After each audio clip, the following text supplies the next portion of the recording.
Meantime, here at home, Australia's Peak Dementia organisation is calling on the public to help shape the future of how the government supports people diagnosed with the condition. Joining us live is Leanne Emerson, Executive Director of Operations at Dementia Australia. Leanne, thank you for your time. The government's launched this consultation period for a national dementia action plan. As more and more Australians are diagnosed with dementia, what needs to change, do you think, as a priority? Yes, well, we've got 500,000 Australians living with dementia at the moment, and that number is projected to increase to over 1.2 million by 2056. And so the National Dementia Action Plan is a joint initiative of the federal, state and territory governments, and it's a 10-year plan that's designed to, through the voices of people with a lived experience, decide what the key focus areas for government around dementia should be over the next 10 years. And the paper's now gone out for public consultation, and this is a fabulous opportunity for anyone who's been impacted by dementia or works in the area of dementia to express their views about what they feel are the most important areas of focus for government. Yeah, it's great to see that people with the lived experience are able to contribute here. But for someone like you who's spent so much time focusing on this as a specialty area, what do you see as the major shortfalls? Yeah, look, I think there's a number of them, and most of them are actually articulated in the action plan, but they're things like ensuring that people have access to an earlier diagnosis and then follow-up supports post-diagnosis to ensure that they're armed with the information and the tools that they need to live a healthy life for as long as possible, looking at how we can delay onset, improving treatments and supports throughout the trajectory of dementia. We also want to build capacity across the aged care workforce to provide better quality care for people with dementia, as well as support all of those. There are nearly 1.6 million people caring for a person with dementia in Australia. We need to make sure that those people are supported as well.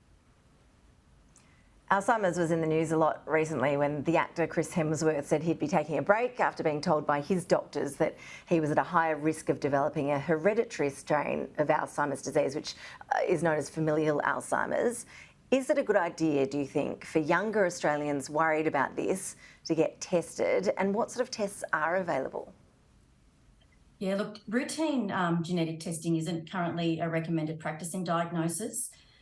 Chris had the tests done as part of a documentary that he was a part of in the US, and the particular gene that he was found to have is ApoE4. Actually doesn't cause dementia. What it does is increase the risk of dementia. So knowing that you have a copy of that gene doesn't necessarily tell you whether you're going to go on to develop Alzheimer's disease or not. And so routinely in Australia, we certainly don't recommend genetic testing for a couple of reasons, but the only real genetic type that you would look for that has a causative outcome is a very rare varieties that generally occur only in younger onset dementia. And so, we don't recommend it as a routine practice. It's really only done in those very rare cases. Earlier, you talked about delaying the onset. There's obviously a lot of research going into this at the moment. Right now, what is the current advice if people are told they're at a high risk of developing the condition or they've seen it among their family members?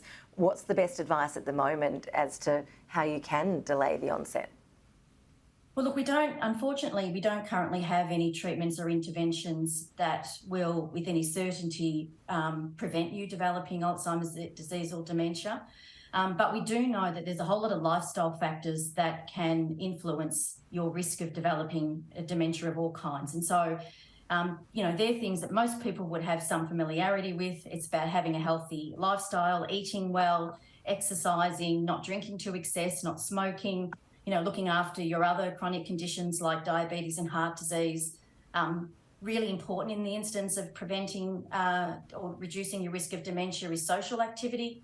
That has a really strong evidence to support that may reduce your risk of dementia.